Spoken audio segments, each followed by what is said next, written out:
So you should be getting a notification there.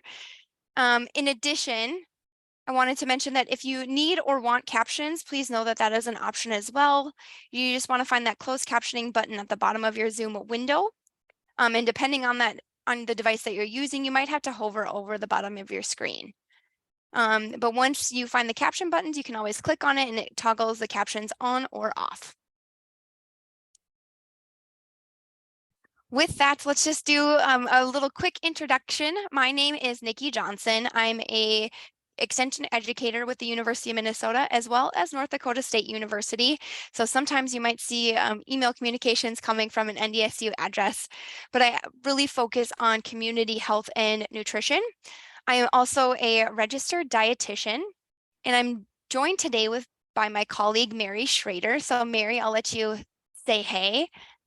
Hi there, my name is Mary Schroeder and I'm also an extension educator and I'm based out of the Wilmer office and I'm also a registered dietitian. And my focus is a lot on general community nutrition, but with a focus on early childhood and school age nutrition. So glad you can all join us today. Thanks, Mary. All right, so Mary and I are going to be leading us through our discussion today. And I did want to just mention that it is National Nutrition Month as of today. We've hit March. So this is a fantastic time to be talking about all things nutrition. So the truth about those macronutrients all. Really today, what we want to be talking about and what you'll be seeing is that we are going to discuss some common misconceptions surrounding those macronutrients, as well as learn about macronutrients and what their role is in a healthy eating pattern. So what are macronutrients? So macronutrients are provided by food that our bodies need for energy. And they can really be broken into three main categories. We've got our carbohydrates, we've got our protein, as well as our lipids or fats. That word can those words can be used interchangeably. But we need each of these macronutrients because they provide our bodies with energy or calories. And we have to consume these macronutrients in larger quantities than some of our other nutrients that are found in our food, such as micronutrients. Micronutrients are going to be things like vitamins and minerals and such. So our macronutrients are really just those those nutrients in which we need larger quantities of. They provide our bodies with energy as well as have a lot of other different roles in our bodies for overall health. And we will talk a lot more about that in a little bit. I do have a question for all of you though, and if you could add it to the chat. What comes to mind when you hear the word carbs or carbohydrates? Because that's the macronutrient we're going to be kicking off with today. White food, bread, pasta, sugar, energy. Pasta, candy, bad. All the things, right? I'm seeing all kinds of things in here. So I think this is pretty normal. In fact, we hear a lot about carbohydrates, I think, out in the news, out in the community, from our friends and family, and what those carbohydrates mean for our overall health. So I ask you this, fact or myth, carbohydrates are bad for you. And you can add it into the chat, or you can simply just think about it. Okay, good. I'm loving the path that this is on. I'm seeing a lot of myths listed in the chat, and guess what? You would be absolutely correct. Yes, it is a myth. So carbohydrates really do provide our bodies with essential nutrients. So we're going to spend a little bit of time now digging into the benefits of carbohydrates and what they are and where we can find some of the different carbohydrates. Okay, so when we talk about the carbohydrates, it's really a group of different foods that are part of the carbohydrate family. We have our grains, our vegetables, legumes, fruits, and also milk. Those are all part of the carbohydrate family and contain those carbohydrates. So I saw that some people had put it in early on about when we asked if carbohydrates were, or what you think of when you think of carbohydrates, and energy popped up there. And that is the main purpose of carbohydrates. They are what gives us the energy that we need. So these foods that we have listed here, they all break down and ultimately in the end, they help provide us with a lot of great energy to keep us moving and grooving throughout the day. So how much carbohydrate do we really need? This is something that has actually changed over the years. When I went to dietetic school many years ago, it was kind of a hard, fast rule. You need 30% of your calories coming from carbohydrates. But through more research over the last few years, that has really changed and evolved. And now they say it's a range between 45 to 65% of your total calories coming from carbohydrates. And the reason for this is everybody is different. Some people, their genetic makeup is different. Some people might have a chronic disease that is a reason why they might need to limit some carbohydrates. And again, everybody is just different. So it's nice to have that flexibility now of that 45 to 65% range. So you can really find what works best for you. There's no one hard and fast number like there used to be. When we do talk about the carbohydrates, we're going to dive into a little bit more about what makes a good carbohydrate. For example, one thing we talk about is making half your grains whole. And that is one thing that we can do to really make sure that those carbohydrates we're getting the most bang for our buck for them. Okay.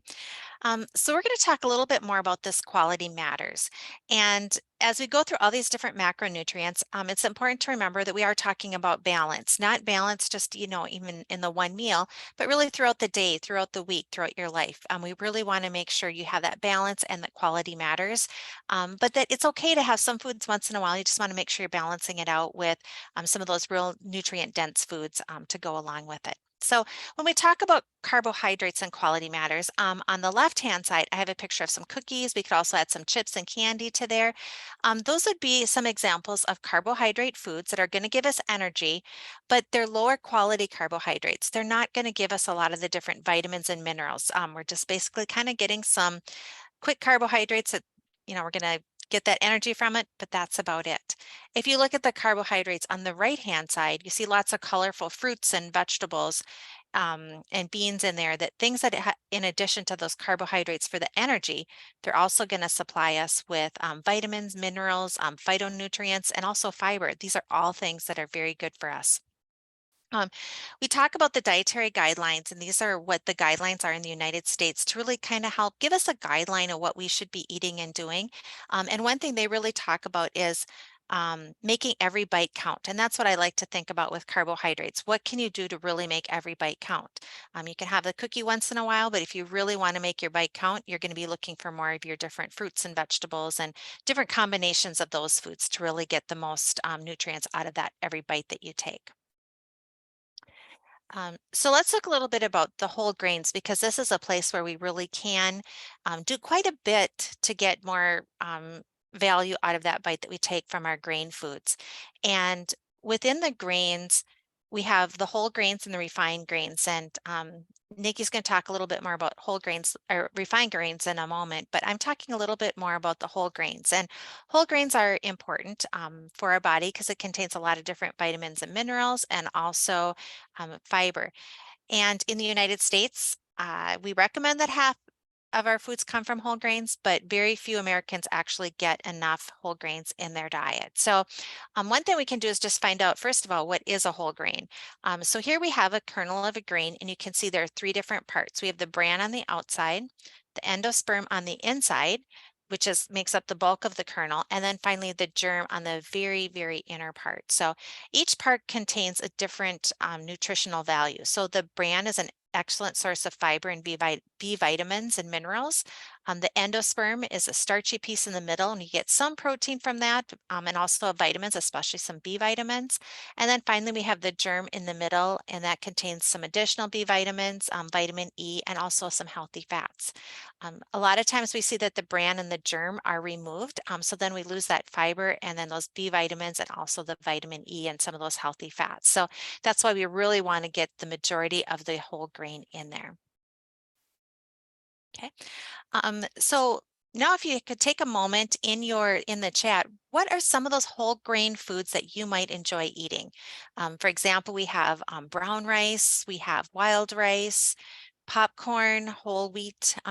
So someone has in there some seedy breads, popcorn, that's a favorite of mine, wild rice, brown rice, oats. popcorn, lots of popcorn. That is probably one of my favorite too. I really enjoy popcorn. That is a great whole grain to have. So there's all sorts of different whole grains that you can get. And it's nice because there's getting to be a wider variety of whole grain foods that you can get at the grocery store, just to add that little extra variety in there. So, okay. I'm right on target to be friends with everybody else. Popcorn is also my favorite whole grain, but I love quinoa. I love like cold quinoa or warm quinoa. I love to use it in a lot of different ways. So Mary talked a lot about those whole grains and all of the nutrition that they provide to us. So let's talk a little bit about what these refined grains are. So refined grains are when the bran and the germ are removed, and really what's left of our grain food then is that starchy endosperm piece. So because the bran and germ are removed, things like that, those B vitamins, things like riboflavin, thiamine, and niacin even are lost.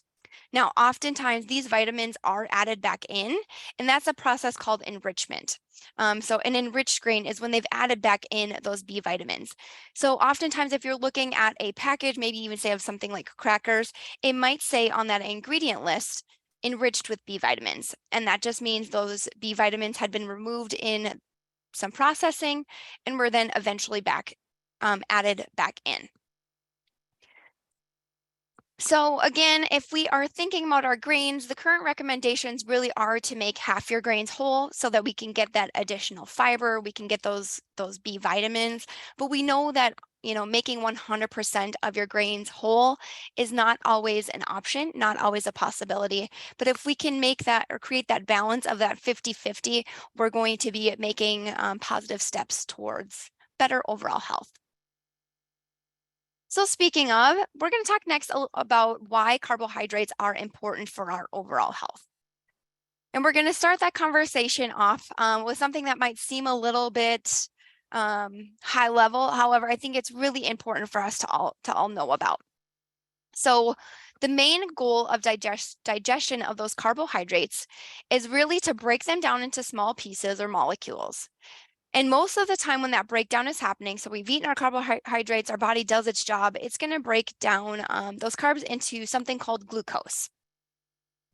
And as that food is breaking down, the glucose is going to enter our bloodstream and is getting ready to be delivered to the cells for our body to use for energy. Now, every single cell in our body depends on glucose for fuel. So we need it. So I know glucose gets a bad rap, or our blood sugar gets a bad rap sometimes, but we really do need that glucose because every single cell in our body uses it. Our brain and our nervous system actually use glucose almost exclusively. That's its preferred fuel source. Now, as the glucose is kind of entering in our bloodstream, it is important for our blood glucose to maintain at a fairly steady level, where it enters the cells when it's needed, and we don't want to have too much or too little. This stability is really something that our body attempts to achieve on its own, but isn't always possible. Because of different dietary conditions, especially things like diabetes. But our food choices can help to create a more stable blood sugar. So choosing different types of food, especially things like grains, can affect our blood glucose level. So as Mary was talking about whole grains actually take a little bit more work to metabolize in our body. So the glucose is going to be released into our blood at a little bit slower rate.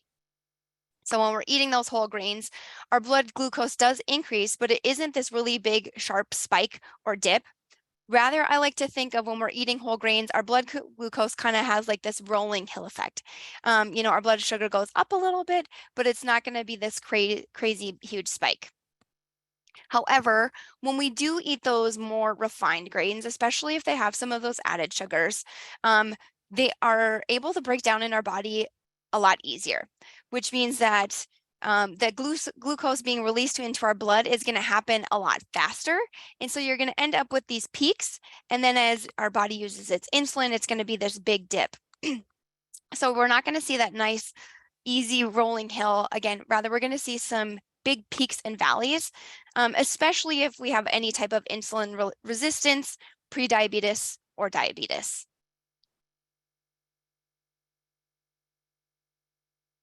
Next up, we're going to delve into protein. So fact or myth, eating protein makes you gain a lot of muscle.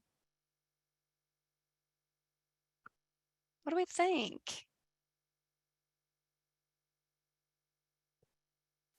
We've got some pros in the crowd, Mary.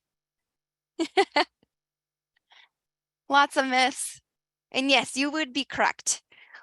Simply eating protein does not build muscle. So while eating protein is really an important building block for creating new tissues within our body, it is very important to note that just because we're consuming more protein does not mean you're going to build muscles or see greater muscle gains, okay? That can be tricky, right? We're not just going to look super muscular and ripped, I guess, if we're just eating protein. That's not exactly how things work. So protein foods come in all different shapes and sizes. They come from animals such as beef, pork, or chicken, to seafood like fish, shellfish, crustaceans, or even from plants like seeds, nuts, beans, lentils, or even legumes. And when we think about our protein foods, again, just like carbohydrates, 1 gram of protein provides us with 4 calories.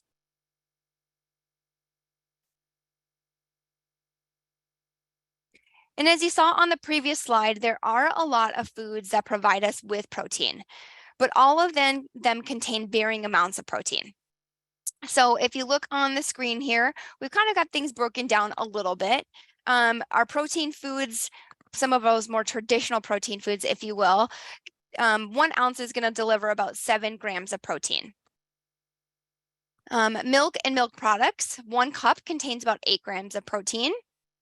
And then our fruits, vegetables, and grains also are going to contain protein. However, those levels are going to vary more considerably.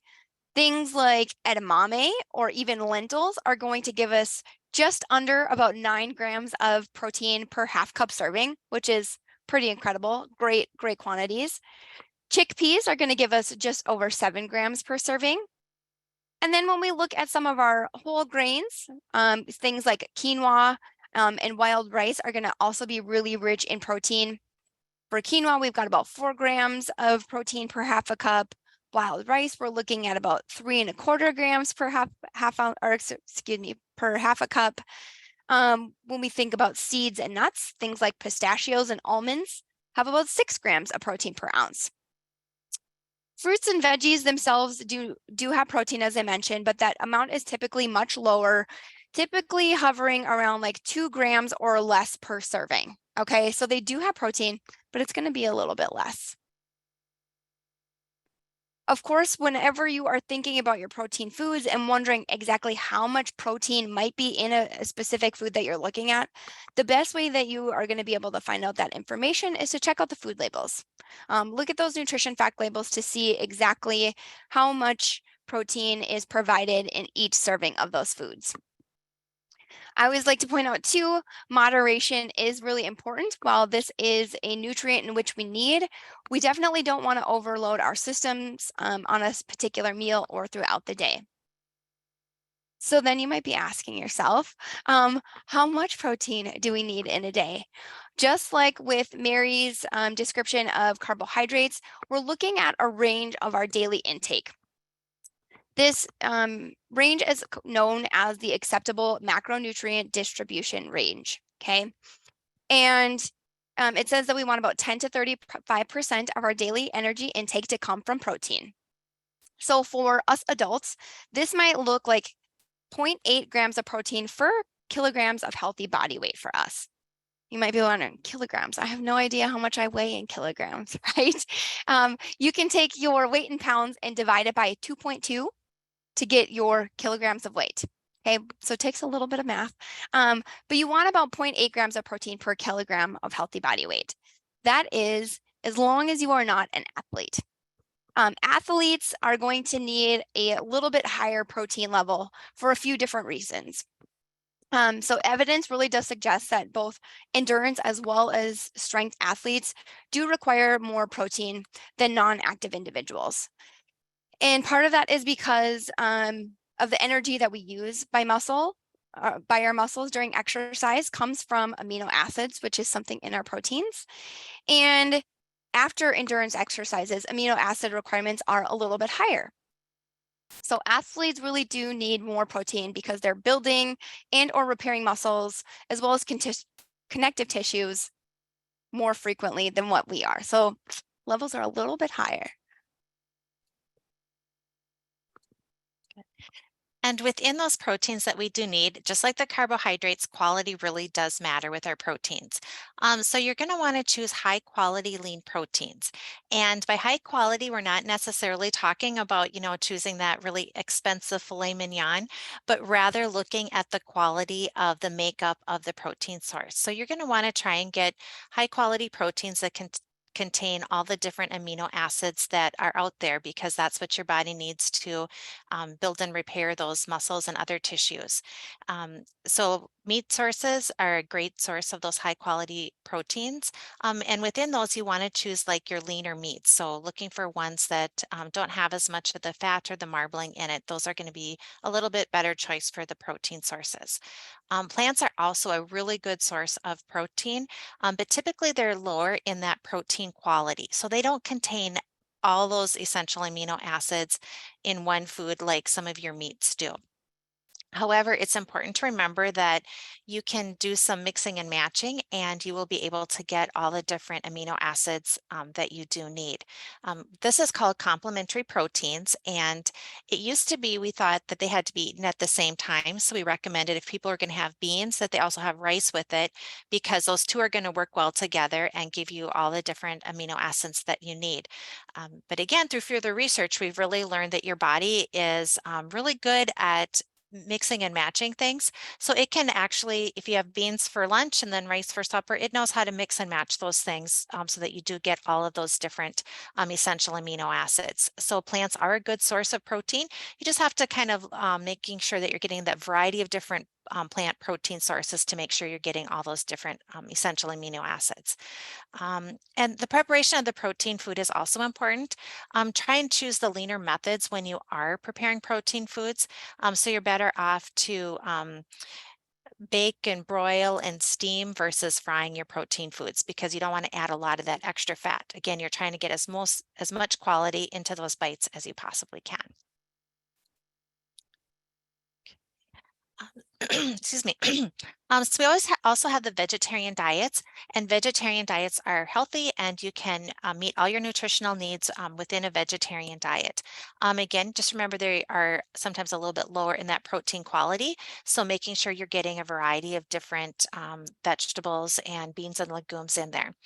It's important to remember that a vegetarian diet doesn't mean that you're just eating broccoli and carrots and that type of vegetable. You really want to make sure you're looking for some of those plant sources that are good sources of proteins, which again typically come from your beans and your legumes and your dried peas and lentils.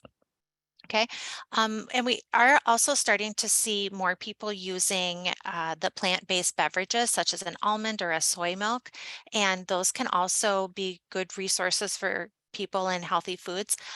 You may want to check the protein content of some of the different plant-based beverages.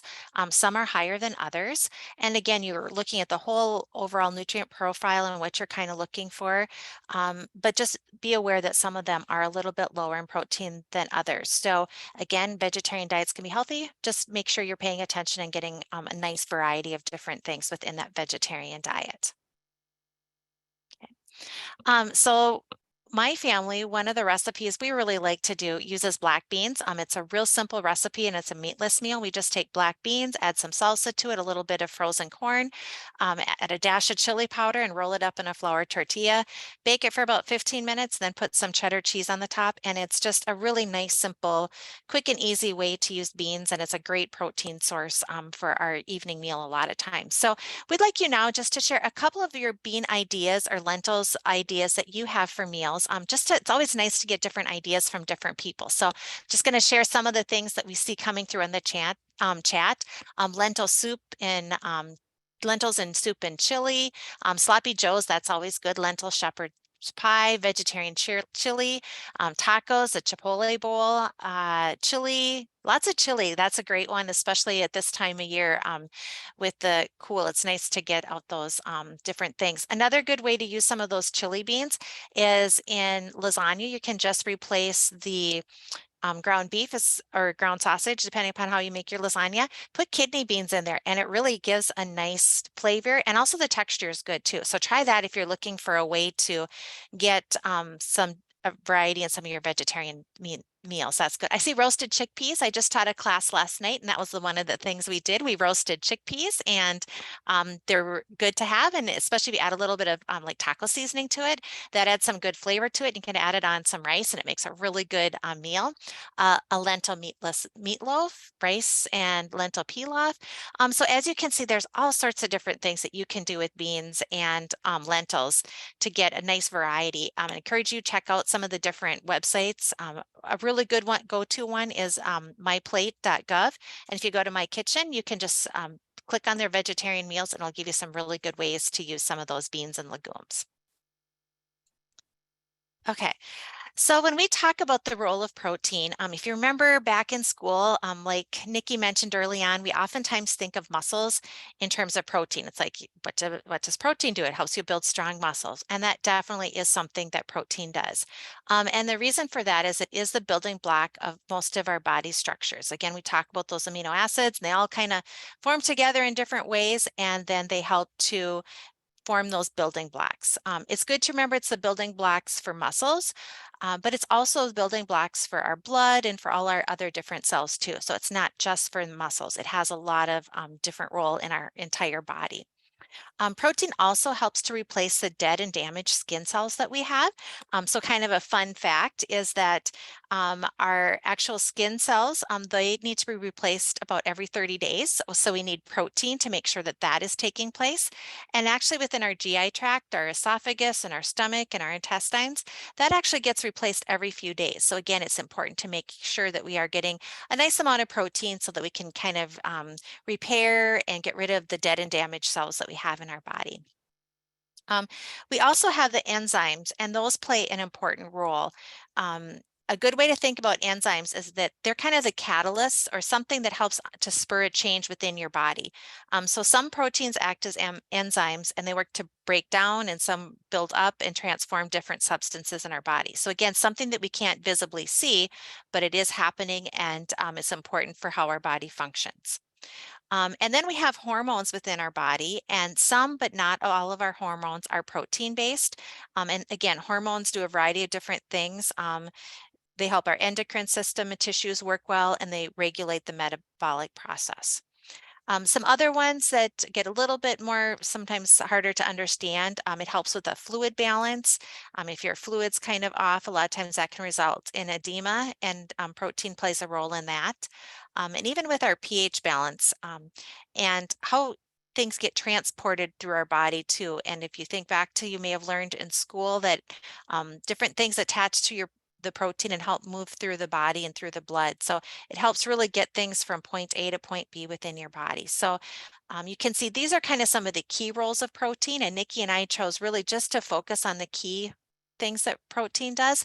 There's a whole nother long list of all sorts of other things that protein does in your body. So I'd like to say it's a macronutrient that we don't always hear or think a lot about. We oftentimes think of those carbohydrates and fat, but protein really is extremely vital to our bodies and all the different functions that take place within our body.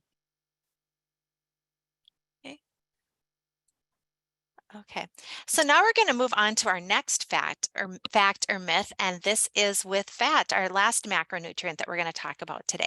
So eating fats is one reason for weight gain. Fact or myth? We'll let you put that into the chat. So again, the question is, eating fats is a reason for weight gain. Fact or myth? And like you said, Nikki, we have a very smart group. It looks like everybody is getting this one correct. You all get a A for the day, which is awesome. That is definitely a myth. Fats are essential in our body, and the fat itself does not result in a person being fat. There's all sorts of other factors that come into play with that. Okay. So just a little bit about some of the fats in our food. We can divide it into two different categories. We have the unsaturated fats and the saturated fats. So when we talk about unsaturated fats, these are fats that are typically liquid at room temperature, and these are ones we often think of as being the healthier fats. And within this group, we can even break it down a little bit more into your monounsaturated and your polyunsaturated fat. To give you an idea, like a polyunsaturated fat, that would be like a corn or a soybean oil, and a monounsaturated fat could be like an olive oil or a canola oil. Typically, we find you need a nice balance of the two different ones, but if you can choose a canola oil over an olive oil or an olive oil, those are monounsaturated, and those are ones that we really want to try and get more of in our diet too. So that's an important piece to remember with the unsaturated fats. Then we have our saturated fats, and these are ones that are solid at room temperature. They're typically are less healthy fats and oftentimes come from our animal sources, whereas the unsaturated ones come from the plant sources. Let's see here. Okay. My delay here. And we talked too about the quality matters even within our fats, using those plant-based oils instead of the butter or some of those animal sources of fat. And then trying to choose lean meats also, because again, we talked a lot about the saturated fats come from animal products. So if you're choosing the lean meats, they have less of that marbled fat in it. So you're going to get less saturated fat from that. And then also limiting your processed foods. So this is when we can talk a little bit about trans fats. We saw before that list of the unsaturated fats and the saturated fats. And then there's kind of a third category that's, I don't want to say a combination of the two, but it's trans fat is something that occurs naturally, but it can also occur when foods get processed. And it's often happens through the process called hydrogenation. So what kind of happens is we have our healthy plant fats, but I like to say, that's kind of hard to spread on bread. So they started a process called hydrogenation, where they are able to chemically change that fat so that it's solid, so that you can spread it and use it for different things. But during that process of hydrogenation, it increases what's called trans fats. And they're finding now that these trans fats can actually help increase your cholesterol and do other things to your cardiovascular system, which we don't want. So it's important to limit those trans fats. The good news is manufacturers have really changed their process, so they are able to not have a lot of trans fats in their foods anymore. So make sure that you're looking at your labels and just really try and choose as low of trans fat free if possible foods to help to decrease that.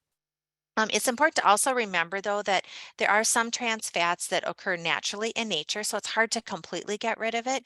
So again, just doing a lot of label reading and making sure when possible, choose those plant-based oils and limit those saturated fats, and kind of read the labels to make sure you're not getting a lot of those trans fats in your diet. That's also important.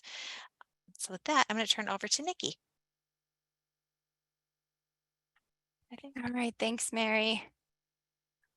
So what is it that we need? How much fat do we need? Because again, we know that it is essential for our body. We're going to be looking at about 20 to 35% of our daily energy that should come from fat. I can't remember if we mentioned this already, but 1 gram of fat equates to about 9 calories. So it is more than our carbohydrates and our protein as far as calorie content. However, they are essential for different body functions, and we'll talk about those health benefits in just a moment. But fat, isn't what causes a person to become overweight or to gain weight. It's an excess quantity of calories that they might be consuming throughout the day. So while oftentimes, eating fat, people in their mind kind of translates into being overweight, that's not exactly the case. Becoming overweight can happen from any combination of excess of those macronutrients, eating more than what we're actually burning off. When we're thinking about our fat intake, we do want less than 10% to come from those saturated fats. So again, being really mindful of those food choices, choosing those vegetable oils over things like butter, or making sure that you're choosing lean meats, trimming off the excess fat off of our meat products, or eating chicken without the skin, those types of things. And of course, as Mary mentioned, just eating as little trans fat as absolutely possible. So knowing that, that we need to eat fat. We want to consume less saturated fat. What do you think the health benefits are to us? What health benefits are provided by the fats in our body? What do they do? This is definitely our trickiest question we've had thus far. Omega-3s. Okay, so our omega-3s can be a part of reducing inflammation, good for our brain cells, feeds our brain, joints, good for our nerve cells, helps our muscles. The least number of responses. We've stumped folks so far on this one. I get it. This one is a little bit trickier. I'm appreciating all the answers in the chat here. So there are a lot of different roles of fat in our bodies. So as I mentioned, fat provides our bodies with energy. In fact, again, we get those 9 calories per gram of fat. Something to also note is that our fat is needed for several of our micronutrients, specifically what we call our fat-soluble vitamins. Vitamins A, D, E, as well as K need fat in our systems in order to perform their roles within our body. So, vitamin A is really important for our eye health. Vitamin D is really important for the absorption of calcium for our bones and our bone health. E is good for our skin. K is great for blood clotting. So just know that we need that fat in order for all of those vitamins to be able to perform their roles within our body. Fat is also used for insulation and helps to regulate our core body temperature. We need that fat in our systems in order to help that temperature regulation. Additionally, fat helps in shock absorption and protection of our organs. We need that to keep our internal organs safe. I love the chat here. Surviving the Minnesota winter, right? We need the fat for that temperature. And then finally, but definitely not least, the foundation of our cell membranes are also made of fatty acids that come from our fat foods, or fat-rich foods. So we do need to have that fat in order for that cell production and cell health within our bodies. So lots of different things that our fats really do for our health. Oops, I flew through that by accident. And one final thing that we wanted to touch on. So we've kind of covered different ways in which we are getting each of those macronutrients and why they're really important for our health. But we thought it would also be really important to just touch on macro diets, because I feel like this has been something that has been in the news and just kind of floating around. We've been hearing a lot more about what macro diets and how they might fit into a healthy eating plan or not.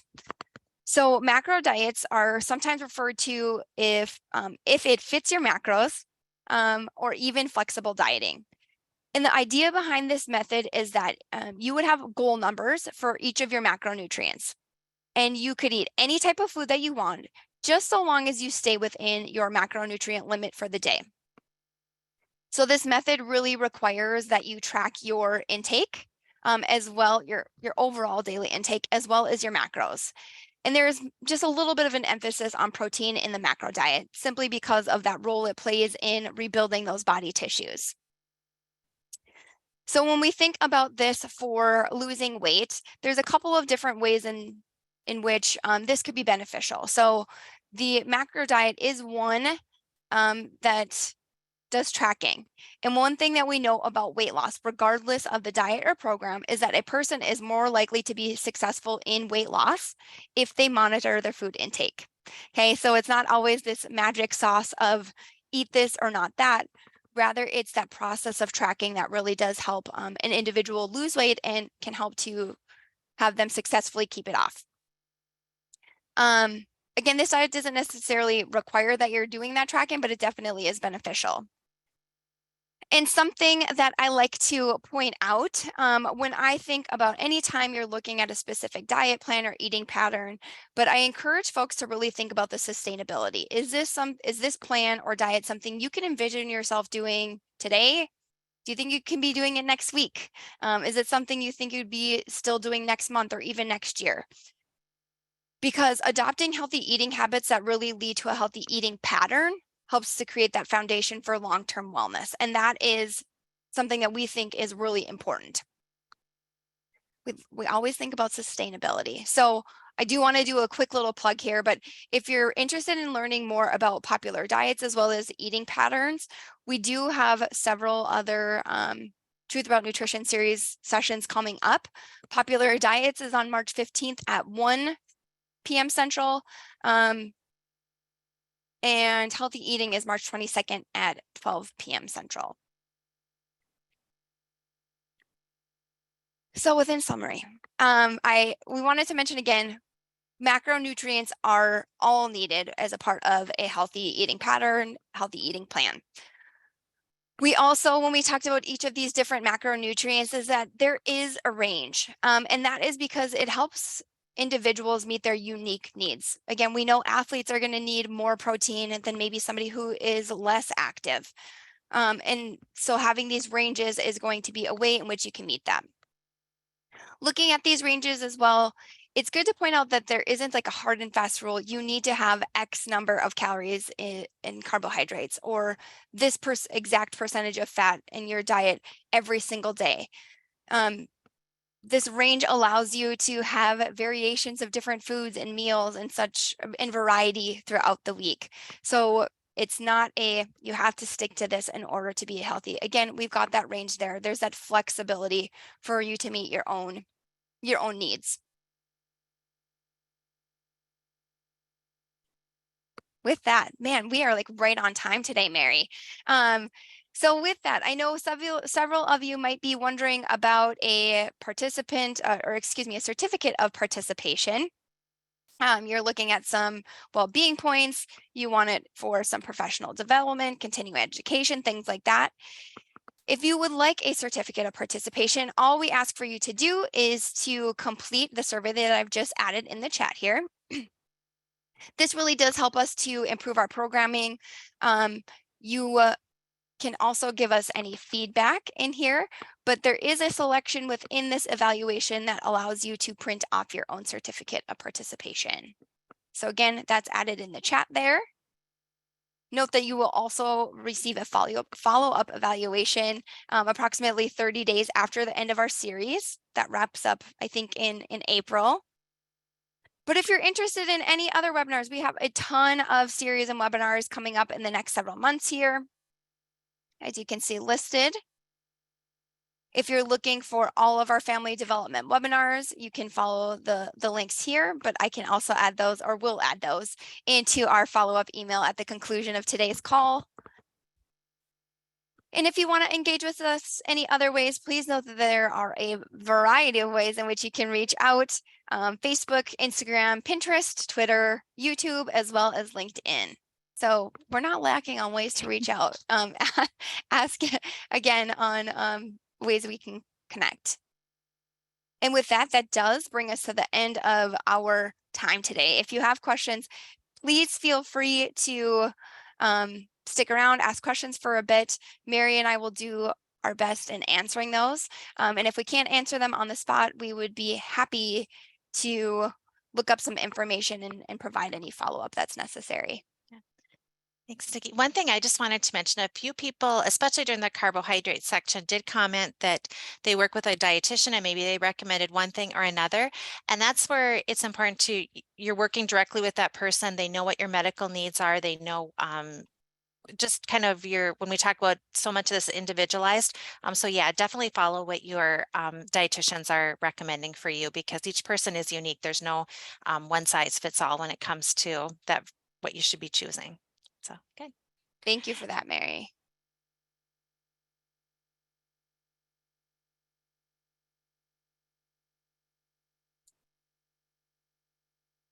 Yeah, we are not replacing any specific provider, specific dietary information. We're really talking about general health. So if you need something more specific, or again, you're working with a provider, of course, follow those directions or guidance.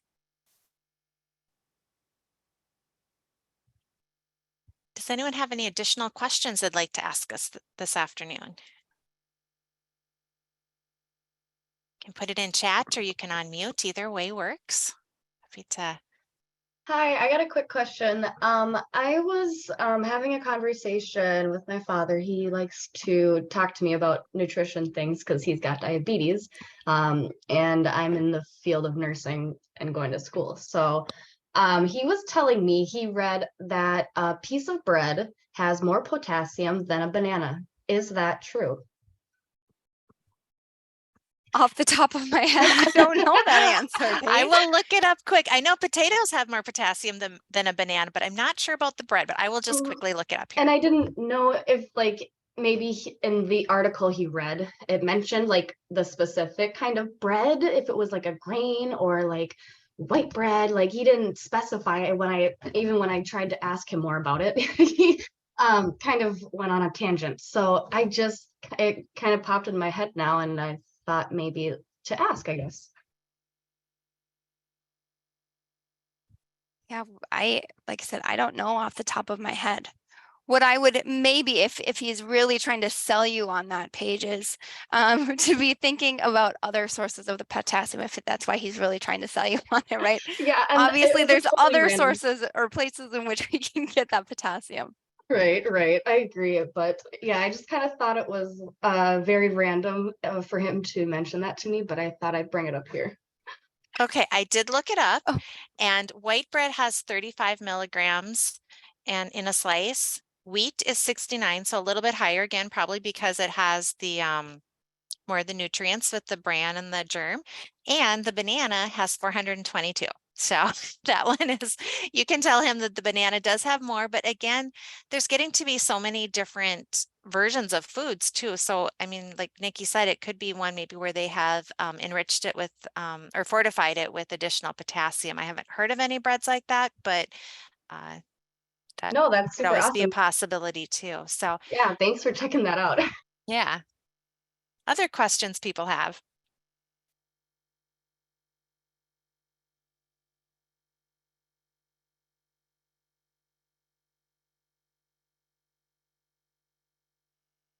If there aren't any, thanks so much for joining today. We hope to see you at some of our other Truth About Nutrition series sessions. Links for the next ones. Yes. If you give me just a moment, I can pull it up.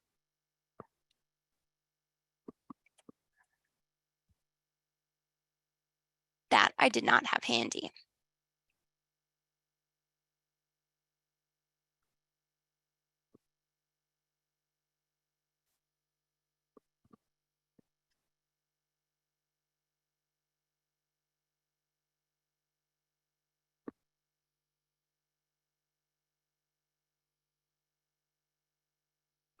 Oh, thanks, Sarah. Sarah's added to the chat for us here too.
There we go. Oh, I'm still Nice recording. job, you guys.